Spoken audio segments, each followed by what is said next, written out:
할렐루야 샬롬. 우리 인사합니다. 할렐루야 샬롬 샬롬 샬롬 샬롬 샬롬. 하나님 사랑합니다. 여러분 주 안에서 사랑합니다. 예, 오늘 누가복음 24장 말씀, 5월의 첫 주, 그리고 성찬주일이기도 합니다. 인생길에 우리와 늘 동행할 수 있는 예수님이죠. 그래서 Will not our hearts burning within us, 이런 제목으로 함께 은혜를 나눕니다. 마음이 뜨겁지 아니하더냐. 누가복음 24장 말씀, 우리와 항상 동행하신 하나님, 하나님을 생각할 때 우리의 순간순간 마음에 울컥울컥 감동이 오고 마음이 뜨거워지는 그 마음. 그래서 우리와 늘 동행하고 계시는구나, 나와 함께 하시는구나, 나와 함께 계시는구나. 이것이 가장 중요한 우리의 그 삶의 목표라고 저는 생각합니다. 하나님이 지으신 자연을 통해서 우리의 인간의 삶 또한 이해할 수가 있어요. 봄, 여름, 가을, 겨울이라는 계절이 우리에게 매해 어김없이 찾아오죠. 특히 우리나라는 축복을 받은 나라입니다. 이런 의미에서 사계절에 있는 나라가 얼마나 있겠습니까? 우리 인생도 희망이 넘쳐나는 봄이 오고 열정이 넘치는 여름이 지금 다가오고 있어요.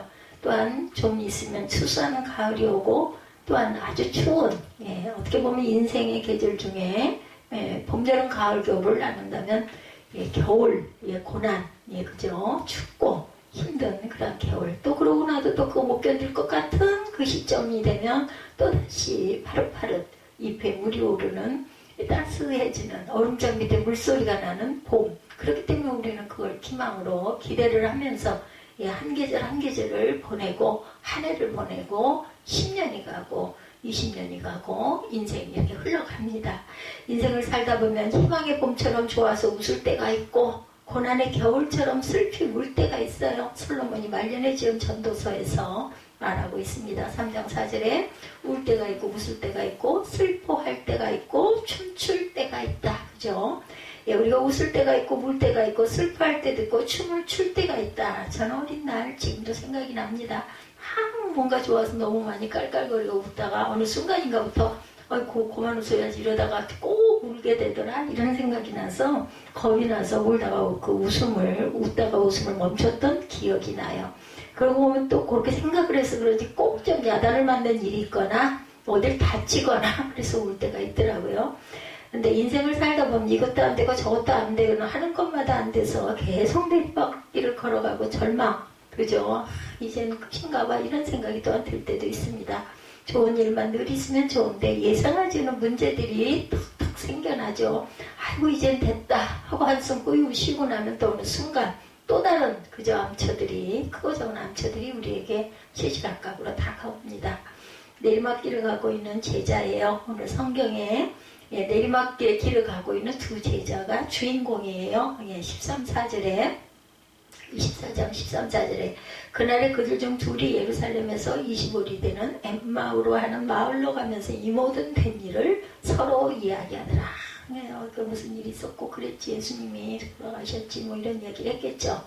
절망 가운데 예루살렘에서 엠마오로 내려가는 두 제자 이야기. 이제 예루살렘을 모여다가 고향으로 가자 하고 제자가 터덜거리면서 가는 거죠.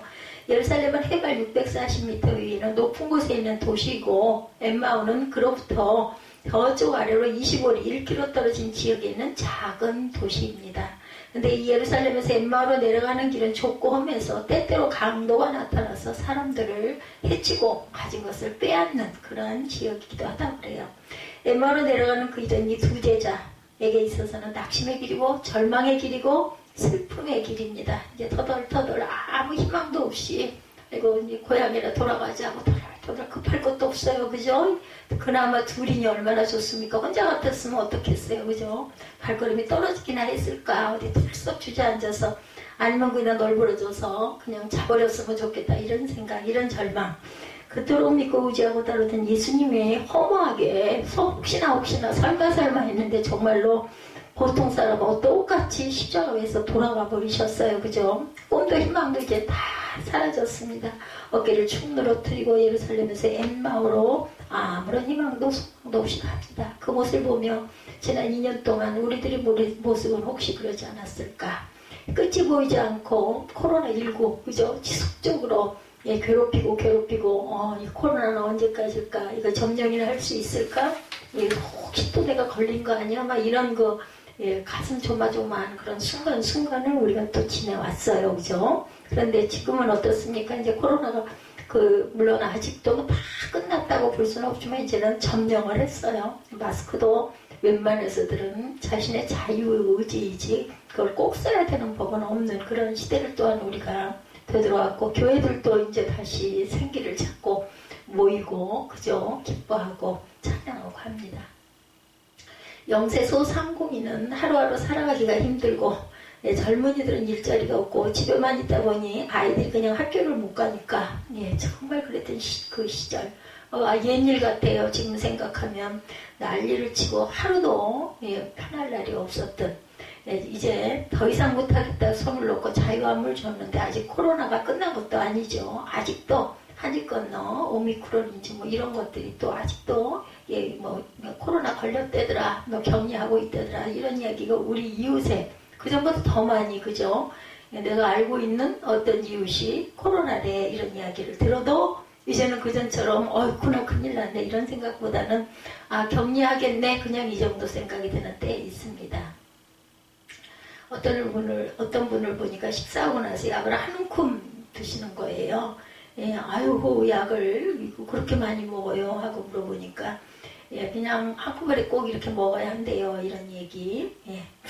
참 이렇게 약을 많이 먹어서는 안 되는데 나이가 들면서 늘어나는 건 약의 종류만 늘어나는 것 같습니다. 몸이 아프니까, 몸이 아파서 귀찮으니까, 그러니까는 정말 아무것도, 모든 것도, 어떤 것도 기쁜 일이 별로 없어요. 많이 몸이 아프고 불편하면. 감기약을 먹고 나오면 저는 참 그게 너무나 감사해요. 감기약 먹고 살짝 30분 정도만 자고 일어나도 머리 아픈 것도 괜찮아지고 눈이 환하게 뜨이고 그나마도 얼마나 감사한가 이런 생각이 듭니다. 몸 아프면은 만사가 능률이 오르지 않죠. 그리고 조그마한 소리를 들어도 아주 그게 예민하게 반응이 됩니다. 내리막길입니다. 육신의 질병으로 가정의 아이가 속을 썩여서 가정의 내리막길로, 사업의 어려움으로 사업의 내리막길로, 절망의 내리막길을 우리가 걷는 순간들이 얼마나 많은지, 엠마오로 내려가는 이 제자들 같은 그런 심정이 들 때가 얼마나 많은지, 학생들은 또 학업 중에 과제가 아니면 시험이 걸려가지고 아무것도 생각이 안 나요. 그죠? 이것만 얼른 지나갔으면 좋겠다 이런 마음이 듭니다. 그 시절을, 그 시기를 누구나 다들 겪고 왔음에도 불구하고 아이고 그런 분들 보면은 참 마음이 안타깝습니다. 우리가 기억해야 될 것은 이 내리막길을 가는 인생에 우리를 홀려 내버려두지 아니하시고 찾아오셔서 동행하시고 함께하시고 우리를 붙들어 주시는 분이 계시는데 바로 예수 그리스도이십니다. 주님을 의지하고 내가 하려고 하면 너무너무 힘이 들어요. 하나님께 맡겨야 되니까 맡긴다는 게 쉽지가 않습니다. 맡긴다 하면서도 놓지를 못하죠. 그걸 또 잘 알기 때문에 뭐라고 말을 할 수도 없어요. 인생길에, 우리 인생길에 지금 이 순간도 우리 예배 가운데도 동행하시는 주님이십니다. 온 인류의 희망이 되신 그리스도, 예수 그리스도께서 우리 인생길의 동행자이시라는 것, 절망의 길, 슬픔의 길, 내리막길에 특히나 이런 어려움이 있을 때 주님께서 늘 동행하고 계신다는 것을 잊지 마십시다. 여러분은 혼자가 아니에요. 그죠? 홀로 있을 때도 혼자가 아닌데 저는 늘 그 생각을 합니다. 주님이 저와 함께 하고 계시기 때문에 나는 외롭지 않아, 슬프지 않아, 힘들지 않아. 혹시 누구에게 상처를 받았을지라도, 너무나 마음이 아픈 일이 있을지라도 주님께서 내 마음 아시니까, 하나님이 내 옆에 계시니까 뭐 외로울 일이 있겠는가. 인생길에 동행하시는 주님에 대해서 우리가 함께 오늘은 더 깊이 묵상해 보기 원합니다. 절망에 빠져 힘없이 엠마로 가고 있는 제자들에게 예수님이 나타나셔서 동행하세요. 근데 저와 여러분에게도 늘 순간마다 동행하고 계신다라는 것. 절망에 빠져 힘없을 때 특히나 나를 위로하시는 분은 사람의 위로도 참 중요합니다. 우리는 세상에 살고 있기 때문에. 그런데 항상 언제나 좋을 때나 나쁠 때나가 아니에요. 좋을 때 동행하는 사람들이 많은데 정말 절망스럽고 어려움을 느낄 때, 외로울 때 동행하기는 참 쉽지 않죠. 누가복음 24장 15절에 그들이 서로 이야기하며 문의할 때 예수께서 가까이 들어 그들과 동행하시나. 힘들고 외로운 인생길에 주님이 찾아서 우리와 동행하신다라는 것. 2000년 전에 절망해서 엠마오로 데려가던 제자들과 함께 동행하신 예수께서 지금 오늘도 우리 한 사람 한 사람 늘 함께하고 계신다라는 것. 어떻게 보면 그것이 눈동자같이 우리를 보고 계시기 때문에 우리가 온전히 주님 보시기에 온전한 모습으로 살고 가야 되겠다라는 생각이 또한 들기도 하죠. 내리막길 갈 때도 우리와 동행하시고 우리와 친구가 되어주시고 아무도 나를 찾는 사람이 없을 때도 주님이 나와 함께 하십니다. 우리에게 힘과 용기를 불어넣어 주시는 위로자 되어주시고 또한 헬퍼 상담자가 되어주시죠. 이것이 주님의 은혜라는 것. 외로운 길 혼자 갈 때 누가 나의 말동무가 되어서 옆에서 함께 가준다면 시간 가는 줄도 모르고 힘든 줄도 모르고 지루한 줄도 모르고 가죠. 큰 위로입니다. 외로움이라는 것 자체처럼 힘든 게 없어요. 누가 돌아가셨을 때, 부모가 돌아갔을 때, 홀로 남아있어서 외로울 때 누가 그 외로움에 위로가 되어주지 못하고 눈물을 닦아주지 못하면 한없이 좌절이 되고 끝없는 수렁의 길로 내려 빠지기 쉽죠. 주님께서 질병과 고난과 가난과 온갖 저주, 상처, 얼룩져 내려가고 있는 우리를 찾아오셔서 그럴수록 더더욱 우리와 동행하세요. 사람은 어때요? 잘 나가고 힘이 있고 가진 것이 많고 할 때 내 주위에 사람이 많아요. 그런데 주님은 어떠세요? 정말 외롭고 아무것도 없고 힘없고 아프고 병들어 있을 때 주님이 나를 찾아오셔서 위로하신다라는 것. 가슴 아파 씨름하고 통증 가운데 있어서 그럴 때 우리를 위로하시고 같이 아픔을 느끼며 위로해 주시는 분은 바로 예수 그리스도 한 분이십니다. 울고 있는 그 자리에 주님이 늘 함께 하시고 고난의 자리에 주님이 늘 함께 계십니다. 고통받고 있는 자리에 주님이 함께 하시죠. 배신당하고 상처받고 따돌림 받고 그런 자리에 주님께서 함께 하세요. 병들어 누워있는 자리에 주님이 함께 하십니다. 아니 본인이 아픈데 어떻게 그렇게 바쁘게 돌아가는 세상에서 누군가가 나를 내 가족이라 할지라도 내 자녀라 할지라도 내 부모라 할지라도 어떻게 그걸 다 일일이 알겠어요. 일일이 말할 수도 없고 말해봤자 아무 소용이 없습니다. 주님이 홀로 먼 광야길을 가는 야곱의 외로운 길을 동행하셨고 야곱의 형이 밤을 받을 축복을 대신 가로채고 형한테 미움을 받아서 쫓겨갈 때도 주님께서 동행하여 주신 하나님. 그래서 어머니 부가가 너 외삼촌 집에 좀 가 있어라 해가지고 쫓겨간 세월이 20년이 넘죠. 그 집에서 사랑만 받다가 보따리집 하나 메고 길을 가는데 800km 말이 돼요. 800km 기가 막힌 길이죠. 뭐 지금 우리가 차로 간다 하더라도 이건 뭐 굉장한 거리예요. 서울 부산 거리의 두 배쯤 되는 그 길을 홀로 외롭게 뭐 차도 없이 걸어서 그 깜깜한 그 길을 어떻게 알고 갔는지, 그죠? 우리 같으면은 가다가 쓰러져서 그냥 기암에서 돌아갔을 것 같은 그런 길을 가고 광야에서 쓰러져 자죠. 외로워 쓰러져 잠을 자고 있는데 꿈에 주님이 나타나시죠. 창세기 28장 15절이죠. 내가 너와 함께 있어 어디로 가든지 너를 지키며 너를 이끌어 이 땅으로 돌아오게 할지라. 내가 네게 허락한 것을 이루기까지 너를 떠나지 아니하리라 하신지라. 저와 여러분에게 지금 말씀하고 계세요. 네, 허락한 것을 다 이루기까지 절대로 정령코 나는 너를 떠나지 않을 것이다. 절망에서 엠마오로 내려가는 제자들과 동행하시면서도 말씀합니다. 그들과 대화를 하시죠. 두 사람이 얼마나 절망에 깊었던지 막달라 마리아가 슬픔에 젖어 예수님을 보지 못한 것처럼 눈이 가려져서 예수님을 알아보지 못해요. 그래서 우리가 영적인 민감성이 분명히 필요하죠. 24장 16절에 그들이 눈이 가려져서 그인 줄 알아보지 못하거늘. 저는 성경을 읽으면서 이 말씀이 그렇게 가슴에 꽂혀가지고 그 기도에 이 말씀을 썼습니다. 눈이 가려져서 그인 줄 알아보지 못하거늘. 짧은 이 몇 마디, 그죠? 우리의 가슴이 뜨거워진 건 그 이후고요. 눈이 가려워져서 알아보지 못하는 그 순간이 얼마나 안타깝고 주님은 얼마나 마음이 아프셨을까. 마음이 다치고 영의 눈이 닫혀버리면 우리가 진실을 온전히 바라보지 못해요. 사실을 보지 못합니다. 절망만 보이고 절망의 소리만 하게 됩니다.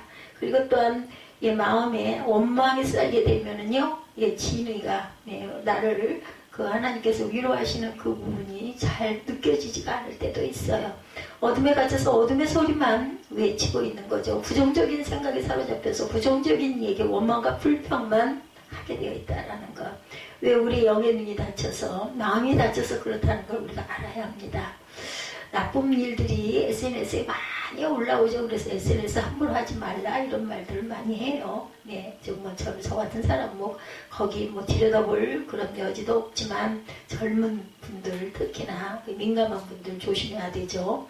악한 마음으로 점령되어 있는 그러한 생각들, 악하게 말하고 악하게 보는 것이 악하고 행하는 것이 악한 것들이 너무나 많이 떠다닙니다. 예, 꼭 전염병이랑 코로나가 무서운 게 아니에요. 이게 더 무섭다고 저는 생각이 돼요. 예, 코로나는 백신이나 있죠. 이건 백신이 없어요. 개개인 따라 다르기 때문에.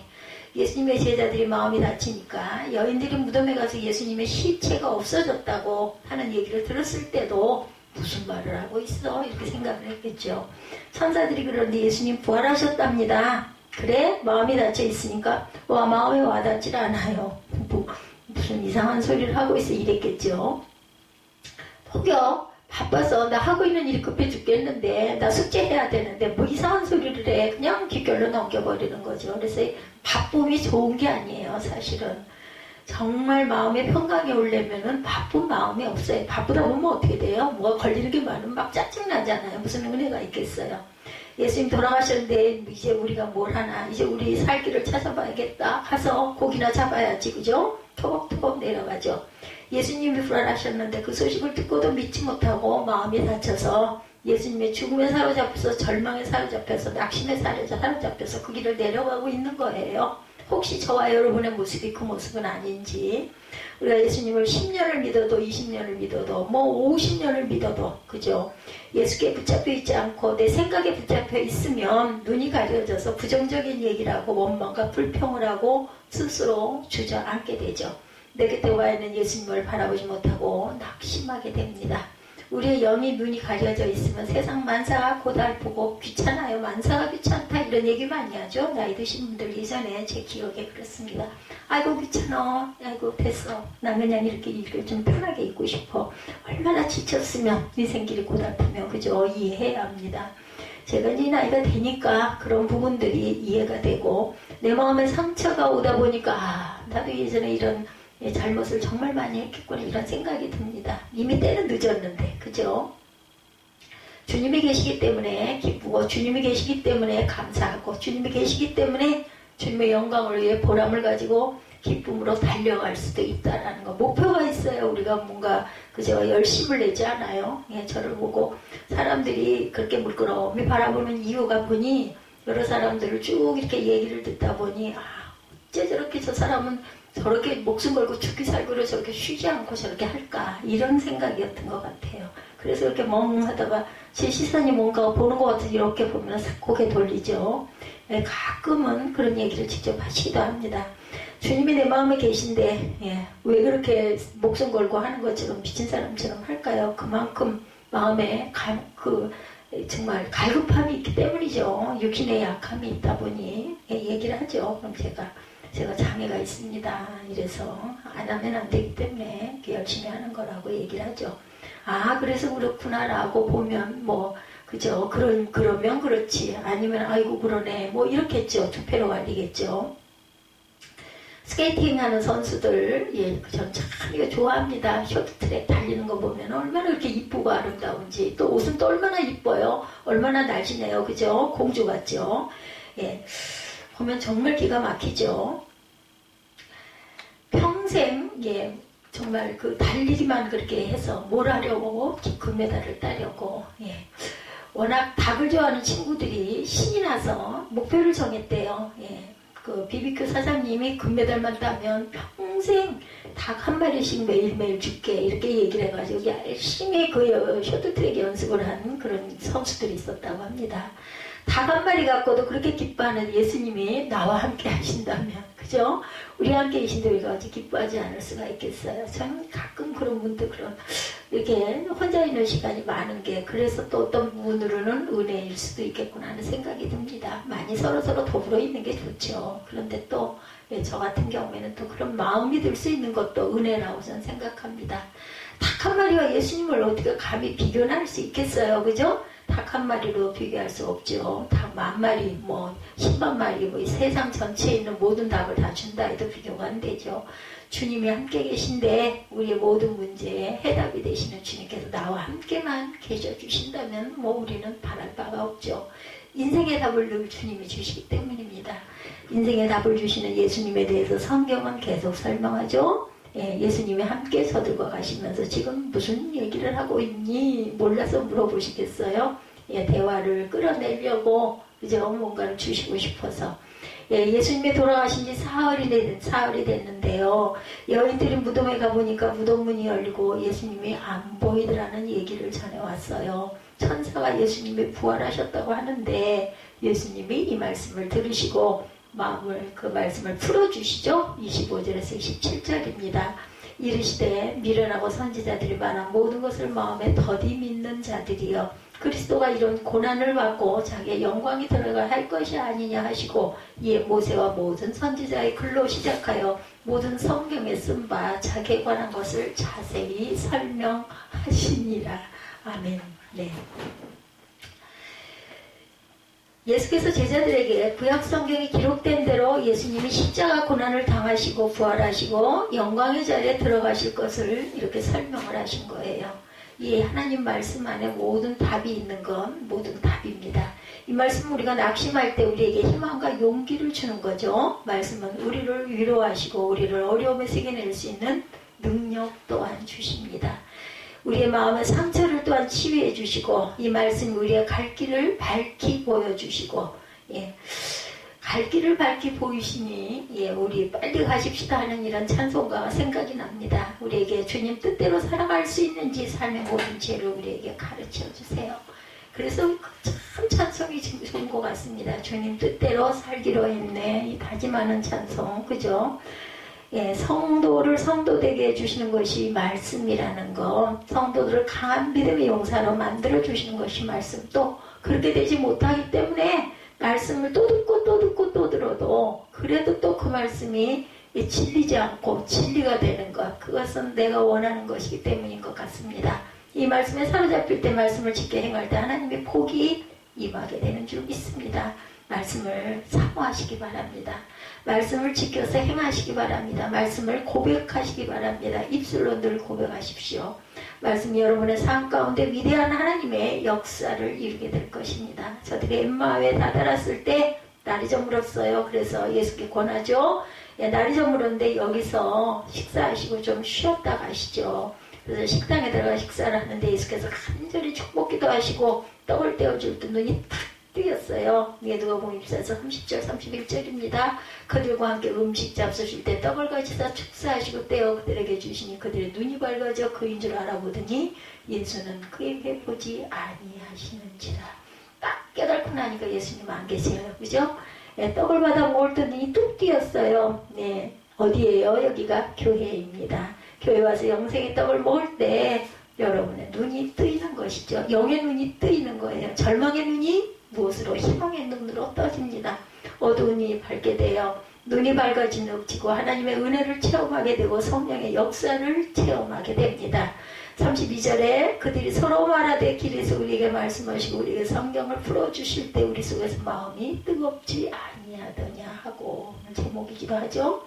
성령의 임함은 마음이 뜨거워지죠. 말씀을 오래 들을 때 마음이 뜨거워져야 합니다. 감사가 넘쳐나야 됩니다. 그동안 너무 오랫동안 내리왔길을 걸었는데 주여 우리 마음이 뜨겁게 하여 주셔서 다시 우리 신앙이 회복되게 하여 주옵소서. 코로나19로 인해서 2년 동안 예배를 못 드리고 2년이 넘죠. 그죠? 감사들이 사라지고 교회들이 정말 많이 약해졌다 그래요. 찬양이 사라지고 기쁨이 사라지고 그죠? 그래서 24시간 찬양은 틀어놓을 수 있으면 틀어놓는 게 좋습니다. 엠마오로 내려가던 그들이 마음이 뜨거워져서 발걸음을 돌이켜 예루살렘을 향해 올라갑니다. 예루살렘은 성전이 있는 곳이죠. 주님께 예배드리는 예배 장소가 있는 곳입니다. 성도는 절대로 예배드리는 자리를 떠나서는 안 되죠. 시험이 다가오면 제일 먼저 찾아오는 곳이 교회가 돼야 되죠. 교회가 멀어지면 안 됩니다. 혹시 내리막길을 가고 있는 분이 있다면 다시 교회 중심의 신앙으로 돌아오시기 바랍니다. 내리막길을 가지 말고 올라가시기 바랍니다. 성전은 예배를 드리는 곳이고 기도하는 곳이고 찬양하는 곳이고 주님께 영광 돌리는 곳입니다. 여러분의 첫사랑을 회복하고 기쁨과 감사함으로 주님 앞에 나와 예배하고 주님을 찬양하고 섬기는 저와 여러분들이 되시기 바랍니다. 아프리카 저녁을 3번이나 돈 큰 대륙을 횡단하며 복음을 전한 여러분들 잘 아시는 리빙스턴 선교사님, 그죠? 교통수단이 지금 같지 않죠. 그곳에 길도 없고 전국을 헤치고 나가면서 가는 곳마다 이분이 교회를 세웁니다. 처음 횡단할 때 사자의 습격을 받아서 한쪽 팔이 다 뜯어져 나가고 이 팔이 거의 불구가 된 상태로 그런 몸을 가지고 온갖 고난을 겪으며 그곳에 복음을 전했어요. 영국에 있는 많은 분들이 그를 걱정해서 영국에 돌아와서 쉬시게 하자. 이제는 다른 사람을 보내서 그 일을 계승케 하자고까지 얘기를 했어도 그를 글래스고우 대학에 초청해서 명예 박사 학위를 줍니다. 근데 이 글래스고우 대학에서 명예 박사를 받고 이렇게 말합니다.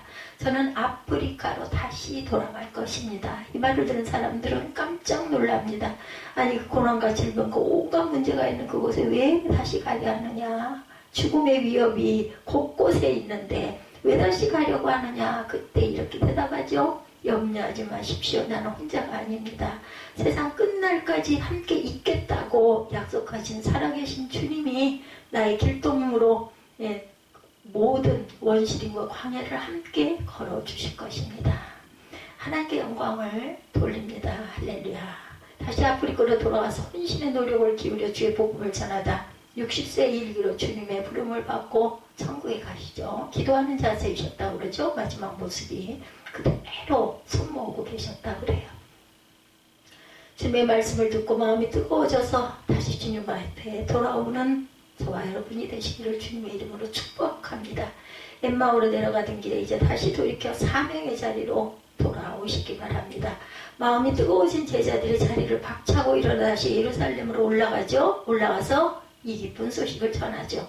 그런 것처럼 우리도 다시 올라가야 해요. 내려가지 마시고 올라가십시다.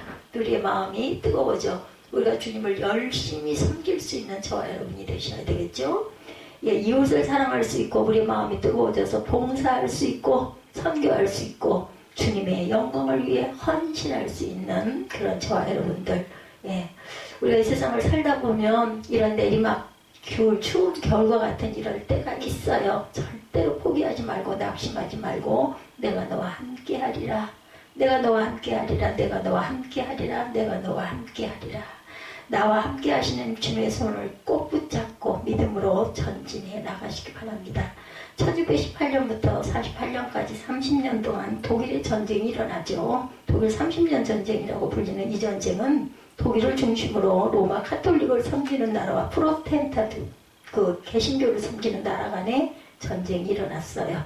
하루도 아니고 몇 년? 30년 동안. 우리는 3년도 기가 막혔는데 그죠? 우크라이나의 전쟁이 2달밖에 안 됐어도 저렇게 피해가 엄청난데 온 세계가 지금 그것 때문에 걱정하고 있는데 30년 전쟁이란 얼마나 피해가 컸는지 말로 표현할 수가 없겠죠. 인구 1600만 명 중에 800만 명이 전쟁에 죽고 그리고 그 다음에 남은 사람도 흑사병으로 각종 질병으로 죽고 600만까지 인구가 내려갔다고 합니다.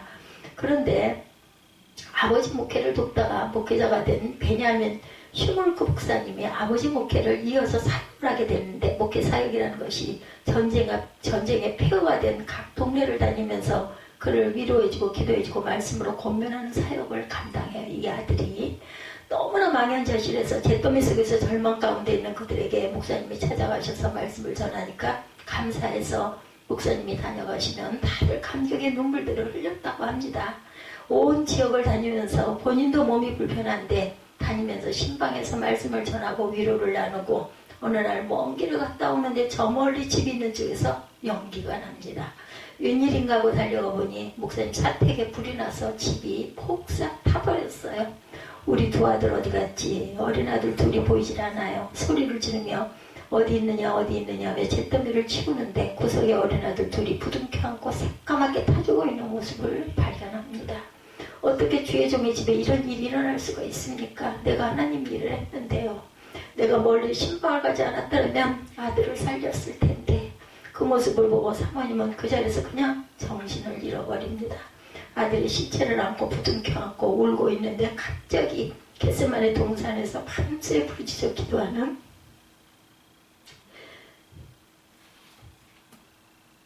예수님의 모습이 보이고 주님의 음성이 들리는 것 같더랍니다. 나의 원대로 마옵시고 아버지의 원대로 하옵소서.